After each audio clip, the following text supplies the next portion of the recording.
See, when you pray, there are different kinds of prayer. And you can pray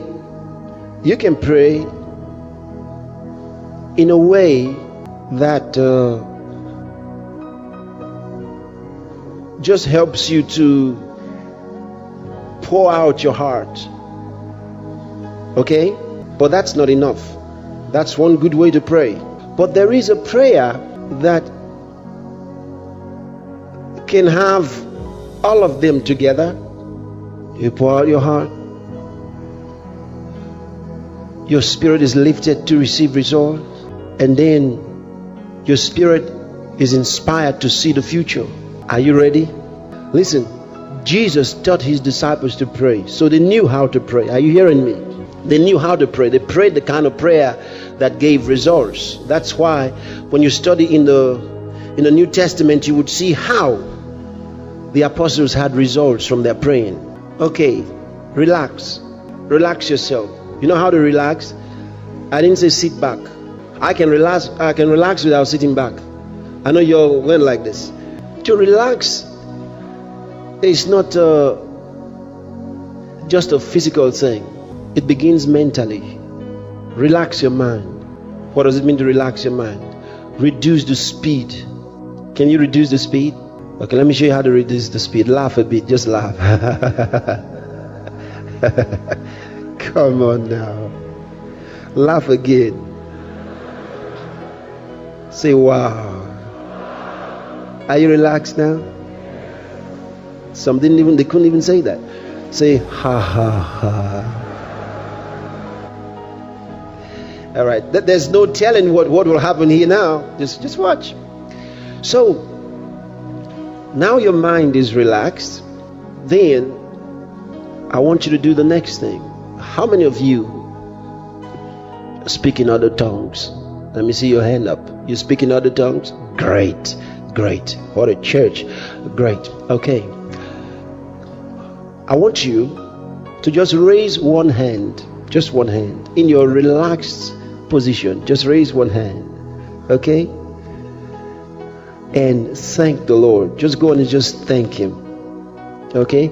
Now, think of many things to thank him for, and just thank him for the life that he has given you. It's a wonderful life. All right?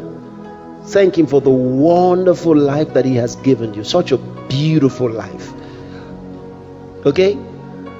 Thank him for the beautiful life. He's given you a great life.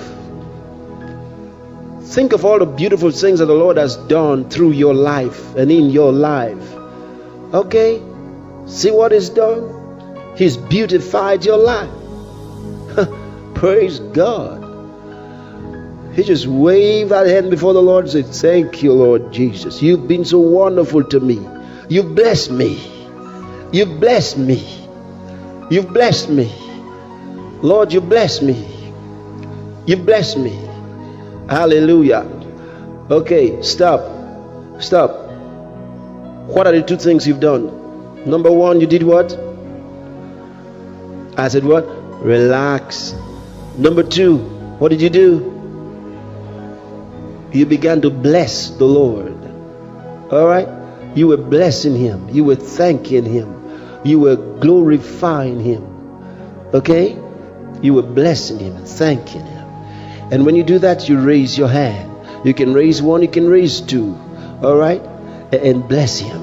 And you just wave them and just thank him and bless him and thank. You say, Lord, you've given me a great life, a wonderful life. Thank you.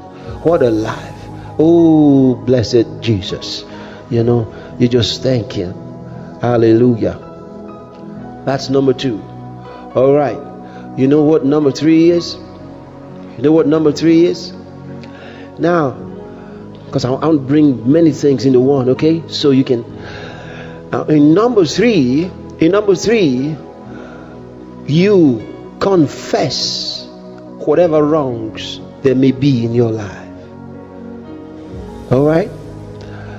You say, blessed Jesus. The world is full of sin. Are you listening to me now? So instead of trying to look around, did I do anything wrong in the last 1 week? That would be stupid. The world is full of sin. We do not walk through it without taking some of them stains ourselves. We think wrong. We talk wrong. We act wrong a lot of times. And I've done so many wrong things, blessed Jesus. But you have taken responsibility for my sins. And if there's one, or you got two, or there's three of them troubling you, and you say, Lord Jesus, you mention what it is. These things give me some concern, and I'm so sorry. Forgive me. I shouldn't have done them. Forgive me.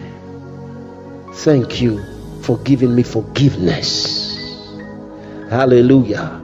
Thank you for the blood that was shed for us, for the remission of sins and the forgiveness of sins. Oh, blessed Jesus, thank you for purifying my soul today. Your word purifies. The Holy Ghost purifies. What are you doing now? The next step is dealing with sin. You're now dealing with sin. Are you following me? That's the third step.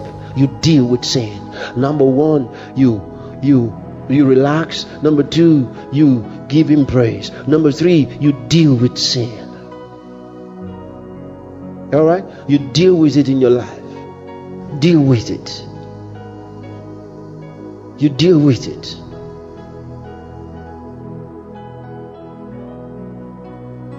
You deal with it. Because the world is full of unrighteousness. The very air around us. Full of negative thoughts, wrong thoughts, fear, doubt. And from time to time we pick some of them up ourselves. Sometimes we react in anger unnecessarily. And the Bible says the wrath of man worketh not the righteousness of God.